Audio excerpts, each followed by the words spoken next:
নমস্কার, আমি একটি নতুন বই পড়া শুরু করেছি আজকে আবার। বইটির নাম হচ্ছে ইকিগাই। আমরা অনেকেই এই বইটার নাম জানি। জাপানিদের যে দীর্ঘ জীবন, সুস্থ এবং তাদের যে আনন্দে ভরপুর জীবন, সেই জীবনের রহস্য আসলে এই বইটিতে আছে। বইটি লিখেছেন হেক্টর গার্সিয়া আর ফ্রান্সিস মেরিলস। আর বইটি অনুবাদ করেছেন বাংলা অনুবাদ সুমনা চক্রবর্তী। আর বইটি শুরু হচ্ছে প্রথমে যেটা দিয়ে সেটা হচ্ছে ইকিগাই, এটা দিয়েই শুরু হচ্ছে। আসলে ইকিগাই একটি জাপানি শব্দ। এর অর্থ হলো যে জীবনের উদ্দেশ্য, বা বলা যায় যে বেঁচে থাকার মানে কারণ। অথবা এটাও বলতে পারি যে যে কারণে আমরা আমাদের সকালে ঘুম থেকে উঠতে ইচ্ছে করে, যে কারণের জন্য। তো এই যে অধ্যায়টা, প্রথম অধ্যায়ে যেটা আছে, যে যে ইকিগাই শব্দের অর্থ, তারপরে যে জাপানিরা দীর্ঘদিন যে বেঁচে থাকে, সেই সেই দীর্ঘদিন যে বেঁচে থাকার, তাদের যে নিরোগ যে দেহ, সেই তার যে ব্যাপারগুলো সেগুলো এখানে রয়েছে। তারপরে হচ্ছে তাদের যে মানে খাদ্যাভ্যাস, মানে তারা যে জাপানিরা যখন খায়, কোনো কিছু খায়, মানে আমরা যখন খাই ধরো সকালে, দিনে, রাতে, তো ওই রকম যখন জাপানিরা খান তখন হচ্ছে ওরা 80% খান, মানে পুরো পেট ভরে খায় না। আমরা কিন্তু পুরো পেট ভরে খাই, মানে আমাদের এই এই 80% খাবো, 20% খালি রেখে দেবো, এই জিনিসটা কিন্তু মানে নেই আর কি। তো ওরা হচ্ছে 80% পেট ওদের ভরে, আর 20% ওরা ইচ্ছাকৃতভাবেই ফাঁকা রেখে দেয়। তো এটা একটা যেটা বলা হয় যে 80%-এর রহস্য আর কি। আরও এই অধ্যায় যেটা আছে যে পৃথিবীর যে 5টি জায়গা আছে যেখানে সব থেকে বেশি মানুষজন বাঁচে, যে এক একটা দেশের এক একটা এলাকা। জাপানে আছে, তারপরে ইতালি আছে, ক্যালিফোর্নিয়ায় আছে, তারপরে হচ্ছে গ্রিসে আছে। তো এই সমস্ত জায়গায় এক একটা এরিয়াতে আছে কিছু কিছু মানুষ অনেক দিন বাঁচে, মানে এক একটা এরিয়ার মানুষ। সেখানে হচ্ছে তাদের যে জীবনযাপন, তাদের যে খাদ্যাভ্যাস, সেইগুলো সম্পর্কে এখানে আলোচনা করা হয়েছে। তারপরে যে দ্বিতীয় চ্যাপ্টারে যেটা আছে যে বয়স বাড়তে না দেওয়ার রহস্য, এখানে আসলে একটা জিনিসের উপর খুব গুরুত্ব দেওয়া হয়েছে, সেটা হলো যে আমাদের যে শারীরিক যে ব্যায়াম আমরা করি, তার সাথে মানসিক যে ব্যায়ামে তার যে প্রয়োজনীয়তা। হ্যাঁ, তো এখানে বলছে যে মানসিক ব্যায়াম যদি আমরা না করি, শারীরিক ব্যায়ামের সাথে সাথে আমরা যদি মানসিক ব্যায়ামের দিকেও ধ্যান না দিই, তাহলে কিন্তু আমাদের যে নিউরোলজিক্যাল যে সিস্টেম, সেটা কিন্তু ধীরে ধীরে দুর্বল হয়ে পড়ে। ঠিক আছে? তো সেই জন্য মানসিক ব্যায়ামটা জরুরি, এবং তার জন্য যে মেডিটেশন, এই যে জিনিসগুলো, মাইন্ডফুলনেস যে প্র্যাকটিস করা, এই জিনিসগুলো করতে হবে।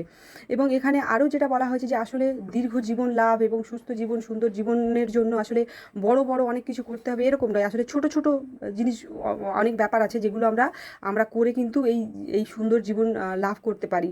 যেমন প্রত্যেক দিন আমাদের যে ছোট ছোট অভ্যাস, এর আগের যে বইটা the monk who sold his Ferrari, যে বইটা, তার সাথে এটা এতটাই ওতপ্রোতভাবে জড়িত, মানে সেটা মানে বলার মতোই নয়। তো সেখানে একই জিনিস নিয়ে আমরা আলোচনা করেছি। এবং সেখানে এই যে আমাদের যে ছোট ছোট যে অভ্যাস, তার যে পরিবর্তন, সেগুলোর মধ্যে রোজ কিছুটা হাঁটা, তারপরে উল্টো পাল্টা খাবার না খাওয়া, সঠিক সময়ে ঘুমোতে যাওয়া, তারপরে মেডিটেশনের প্র্যাকটিস করা, কিছু ভালো ভালো জিনিস পড়া রোজ, এই যে জিনিসগুলো, এই ছোট ছোট জিনিসের মধ্যে দিয়েই আসলে কিন্তু আমরা একটা সুন্দর জীবন পেতে পারি। তারপরে হচ্ছে লোক থেরাপির কথা এখানে বলা হয়েছে।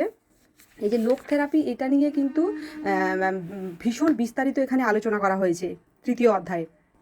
অস্ট্রিয়ার একজন মানে মনোরোগ বিশেষজ্ঞ, অস্ট্রিয়ার একজন মনোরোগ বিশেষজ্ঞ ভিক্টর ফ্র্যাঙ্ক, এই যে এই থেরাপির মানে তত্ত্বে তিনি বলেছেন যে আসলে যে মানুষের চরম পরিস্থিতিও কিন্তু মানুষ সহ্য করতে পারে কখন, যখন তার বেঁচে থাকার নির্দিষ্ট একটা কারণ থাকে।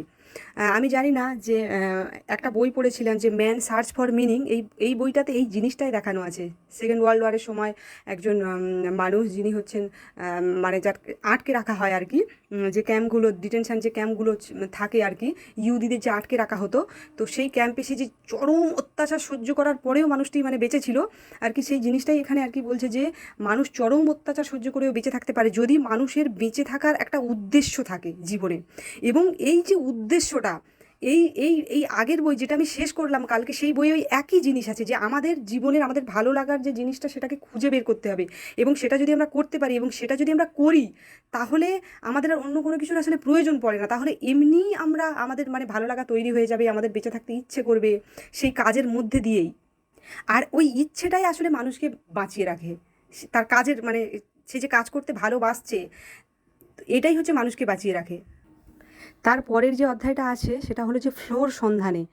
এই ফ্লো হচ্ছে এমন একটা মানসিক অবস্থা, এখানে বোঝানো হয়েছে যে সেই অবস্থাটা এমন যে মানুষ যখন কোনো কাজে এত গভীরভাবে ডুবে যায়, তখন তার সময়ের কোনো জ্ঞান থাকে না, তার খাওয়া দাওয়া নিয়ে কোনো চিন্তা থাকে না, তার কোনো কিছু নিয়ে কোনো ধরনের কোনো চিন্তা থাকে না, সেই কাজের ভেতরে এত গভীরভাবে ডুবে যায়। আমরা এই ব্যাপারগুলো আমাদের নিজেদের সাথে হতে দেখেছি মাঝে মাঝে, খুব কম যদিও, কিন্তু অনেক মানুষ আছে যাদের আমরা দেখি তারা যখন কোনো কাজ করে এতটা মনোযোগ দিয়ে করে যে তাদের আর ওর কোনো কিছু সম্পর্কে কোনো ধরনের ধারণা থাকে না। এবং ব্যাপারটা হলো যে এই জিনিসটা মানুষদের সাথে কখন হয়, এই যে অবস্থাটা মানুষদের সাথে তখনই হয় যখন মানুষ তার নিজের পছন্দের কাজটা করতে পারে, এবং যখন ওই কাজটা সেই মানুষটি করে তখন তার কাছে এটা অনেক বেশি অর্থপূর্ণ মনে হয়। আর এই ফ্লোই কিন্তু আসলে আমাদের কাজের মধ্যে দক্ষতা বাড়ায়, সৃজনশীলতা বাড়ায়, আমাদের আনন্দ এনে দেয়।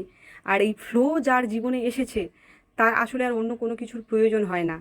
তো জাপানিরা যাদের আমরা এই যে দীর্ঘ জীবন নিয়ে আলোচনা করছি, তাদের বেশিরভাগই তারা মানে এতটাই বেশি তাদের নিজেদের এই ফ্লোর মধ্যে ডুবে থাকে, এবং তাদের এই যে দীর্ঘ জীবন হওয়ার পিছনে এই ফ্লো অনেকখানি, মানে ফ্লোর গুরুত্ব অনেকখানি। এবং তারপরে যে অধ্যায়টা সেটা হচ্ছে দীর্ঘায়ু মাস্টার্স। তো এইখানে আছে যে বিশ্বের সবচেয়ে বয়স্ক ব্যক্তিদের গুরুত্বপূর্ণ মার্গদর্শন।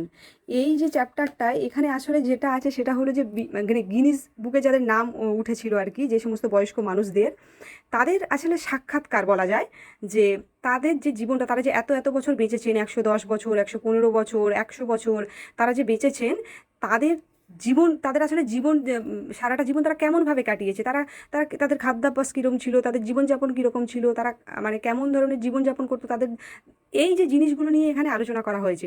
তো এখানে বেশিরভাগই মানুষ তারা মানে দেখা যাচ্ছে যে কিছু মানুষ তারা সারা জীবন নিরামিষ খেয়েছেন, কিছু মানুষ যারা সারা জীবন কোনো একটা কাজে মানে এত বেশি ডুবেছিলেন, তারপরে কিছু মানুষ আছেন যারা প্রতিনিয়ত শরীরচর্চা মানে ব্যায়াম বা হাঁটাহাঁটি এই জিনিসগুলোর মধ্যে ছিলেন, এবং তারা নিজেরাই বলছেন যে আসলে আমরা দীর্ঘদিন বাঁচবো বলে এটা করিনি, আমরা এটা করেছি, এটা করা প্রয়োজন মনে হয়েছিল তাই করেছি, এবং তাই বেঁচে আছি এখনও। আজকে এই পর্যন্ত।